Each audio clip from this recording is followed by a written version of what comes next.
So today I've gone 15-2 in just 1 hour, 8 wins on the spin and counting, and felt I have to share my deck with you all in case you want to rank up super fast too.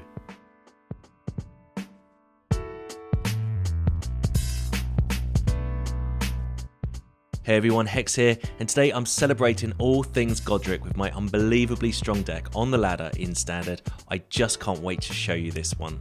I'm still super hyped for this new set, so if you haven't yet, go ahead and hit that like and subscribe button. It massively helps out, and as always, I really appreciate all your support you give this channel. But onto this deck, and we're going mono red, but using the new Celebrate mechanic to hit even harder and make flying dragons to go over all those pesky Sheoldreds by turn 4. So Celebrate is an ability that gives a bonus when 2 or more non-land permanents enter the battlefield this turn. Our best creature that benefits from this is Goddric, Cloaked Reveler. On its own, it's a 3/3 with haste, that's pretty good, but with Celebration, it becomes a 4/4 flying dragon with fire breathing for just a red.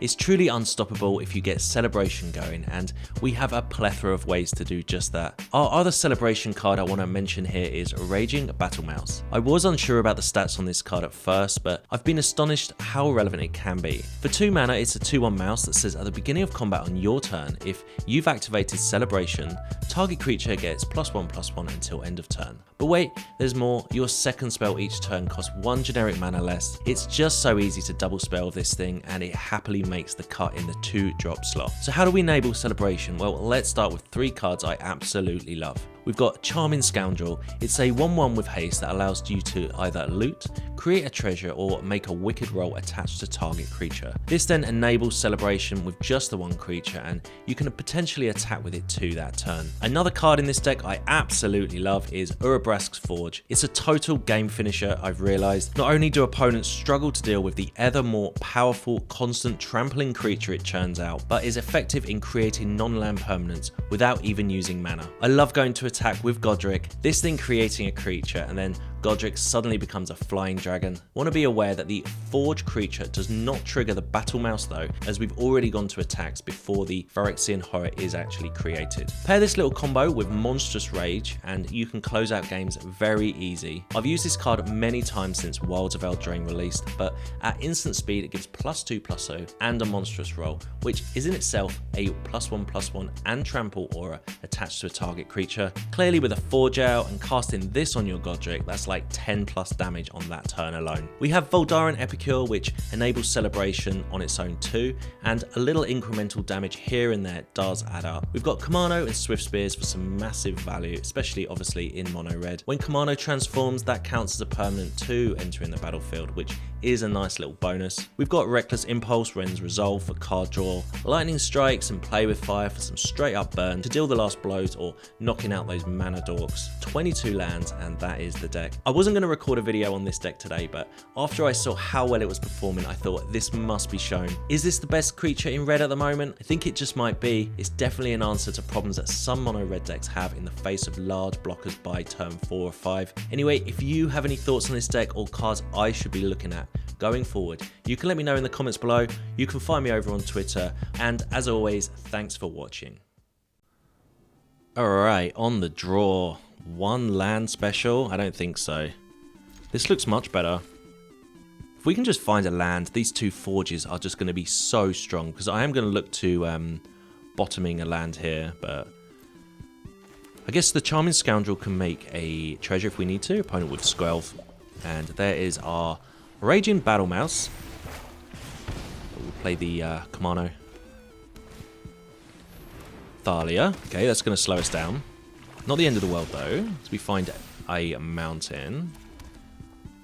Well, let's place the Charming Scoundrel here. Comes out as a 2/2 because of the Kumano's Chapter 2. And we'll put a Wicked Roll on it so it can attack this turn. It is a 3/3. When it dies, the roll is going to do 1 damage to our opponent too. And there's an ossification, okay. So, not only when this aura creature dies, it's when the aura goes to the graveyard. So it still triggers off of the ossification. There is Goddric. Okay, well, Goddric's going to trigger here because the etching came out. And that's 6 damage. Opponent's suddenly on 9 life. Next turn, we can play the Forge if we draw a land. Invasion of Gobbakam for our opponent. They take our mouse. Obviously, that's the card that we can cast, or we could have cast that turn. And they go straight for Gobbakhan. I don't mind this. I mean, our Goddric can fly if we can find like a Epicure or something. Just to play with fire though. But we've got free reign to attack here, and I guess we can always play with fire Thalia, but they've got that enchantment, haven't they? So I think we just hit the opponent for 5. Play with fire their face down to 2, and then hopefully scry our way to a land with the Forge. For the Forge next turn, I think that's the best way we can do this. They sacrifice their enchantment. There's our land, so pretty sure we've got lethal next turn. Just hit our opponent down to 2. Guardian of Nubenalia.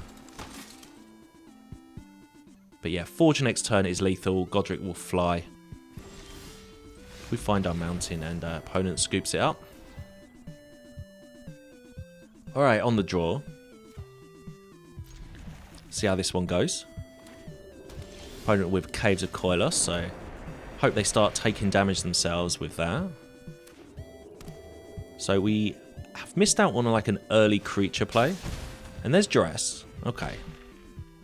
Interesting decision for them here. They take our Lightning Strike. Oh, and we draw Lightning Strike. Thoughtseize Bug there. So hopefully they play a creature we can just shoot with the strike. And they play the Monastery Mentor. And yeah, we'll just deal with that now. Okay, and always want to get the Forge down as soon as possible, as the incremental damage over time is just going to be way too much for any opponent to deal with. There are obviously ways to deal with artifacts, but they're a little bit few and far between at the minute. And cards like Farewell, they kind of deal with any deck. So it's just one of those things you have to encounter. Opponent did have another Duress, and only card available was Monstrous Rage, but we get to play Goddric here. Okay, make disappear, fair enough. Maybe should have played the mouse that turn, expecting a make disappear. But yeah, this Forge is just doing so much damage. Meetings of Minds for the opponent. Another Goddric, okay. Oh, opponent scoops it up before we get a chance to whack him with that. Alright, on the play. Swiftspear turn 1, turn 2 Mouse, turn 3 Goddric. Suits me.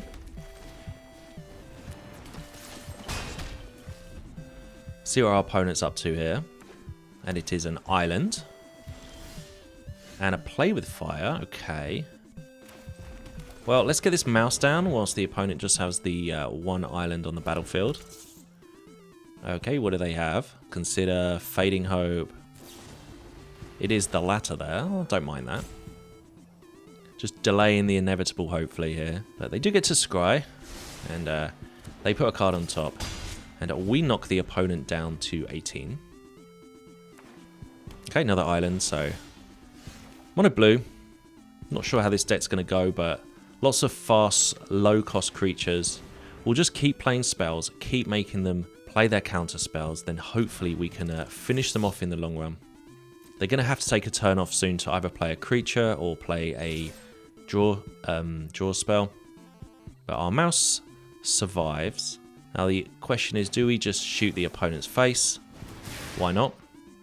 They're either going to take 2 damage from the Swiftspear, or they're going to counter the play with fire. Okay, Lightning Strike on top. Okay, they've got something again. Fading Hope our mouse again. They do not like this Raging Battle Mouse. Again, it's pretty nice because it's going to allow us to double spell. But opponent's down to 14 just by the Swiftspear. And there's the Consider. Yeah, so early creatures against Mono Blue is vital. They have had a bit of interaction though with the Fading Hopes. Okay, and there's a Lightning Strike. So we play our Mountain here. Alright, let's do Raging Battle Mouse, take 3. Okay, it resolves.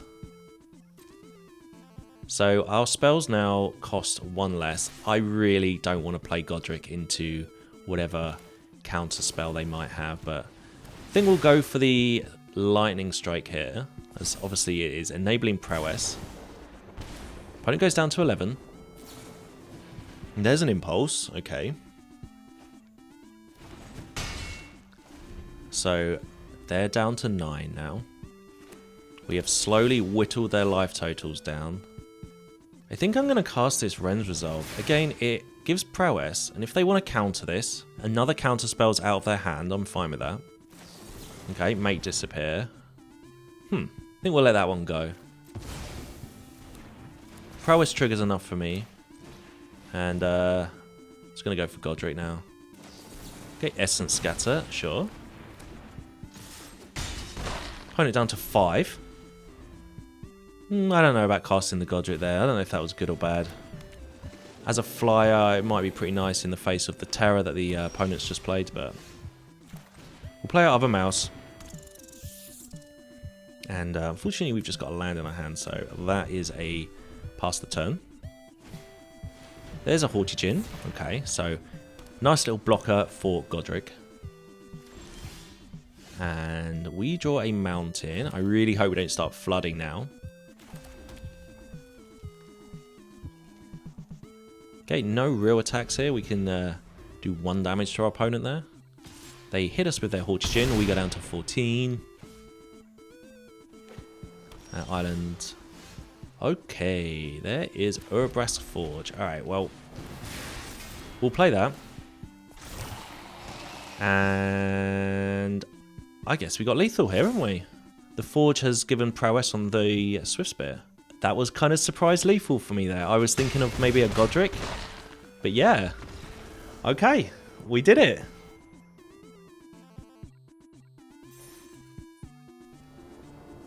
Alright, on the play.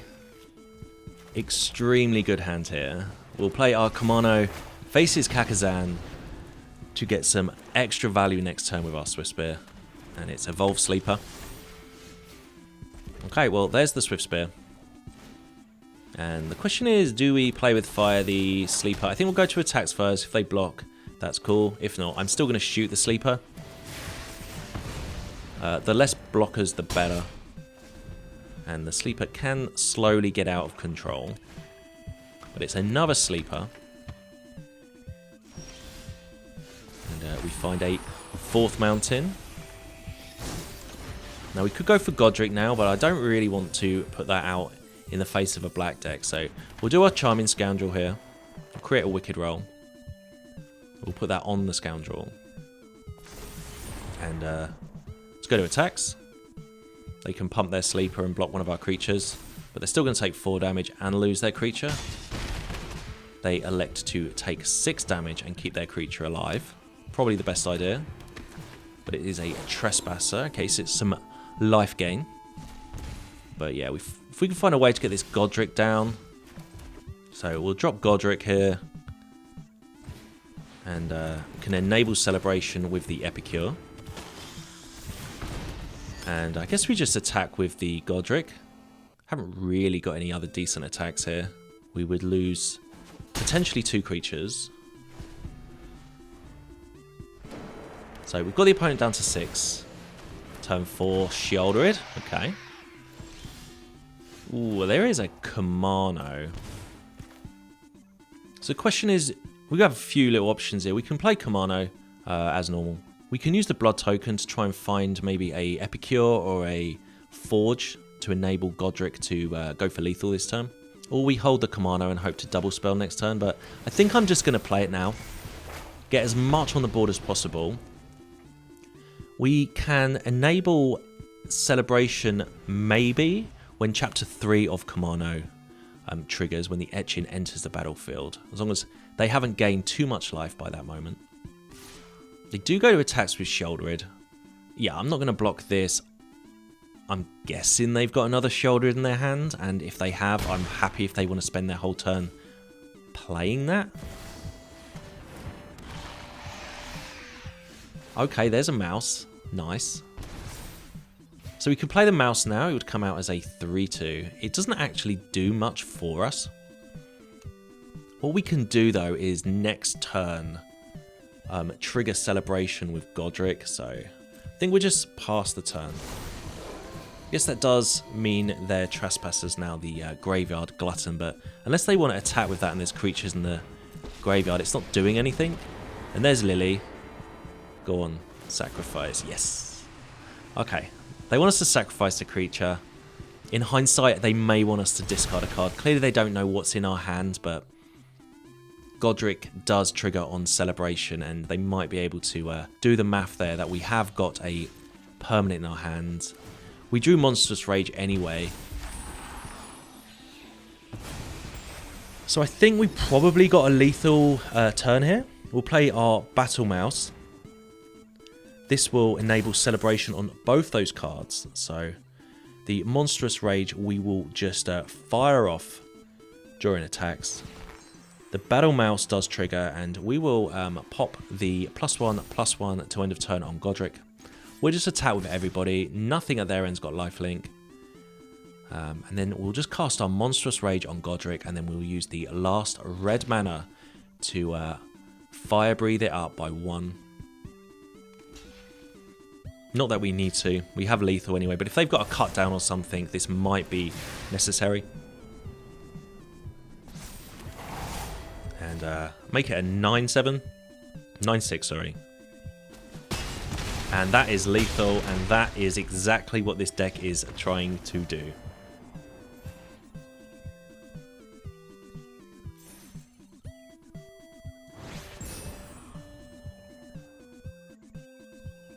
Alright, on the play, and I mean, is this the best hand I could ask for? I think it could be, so yeah, we'll just play our Kumano here. I'm going to drop Swiftspear next turn to maximize this Kumano's second chapter. And I'm going to play the other Kumano, as that will enable the other Swiftspear next turn. So opponent already down to 15. I mean, look at my hand. If we draw a land... yeah, I mean, we're in business here. Okay, Reckless Impulse. I mean, what are the odds of us finding a land? They're pretty high, so let's play Reckless Impulse here. Fingers crossed we find a land, and we do. And a play with fire too. But we'll definitely drop this other Swiftspear. Opponent's got a spell, it looks like. Okay, beside you, our 2/2. That's fine, because we actually get to find a mountain. And then we get to trigger Prowess with our play with fire, so yeah, opponent scoops it up quickly.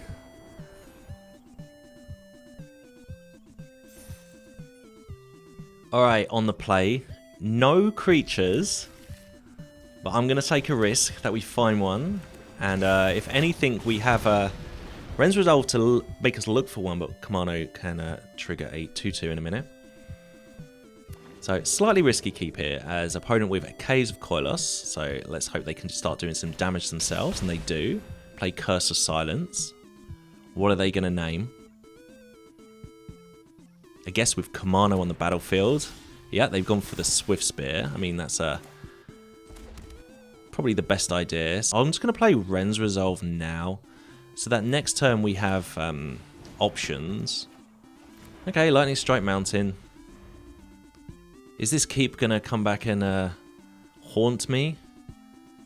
But we have a 2/2 next turn. We can start pumping it with Monstrous Rage. And we have a load of burn in our hand. Lord Skitter's Blessing for our opponents.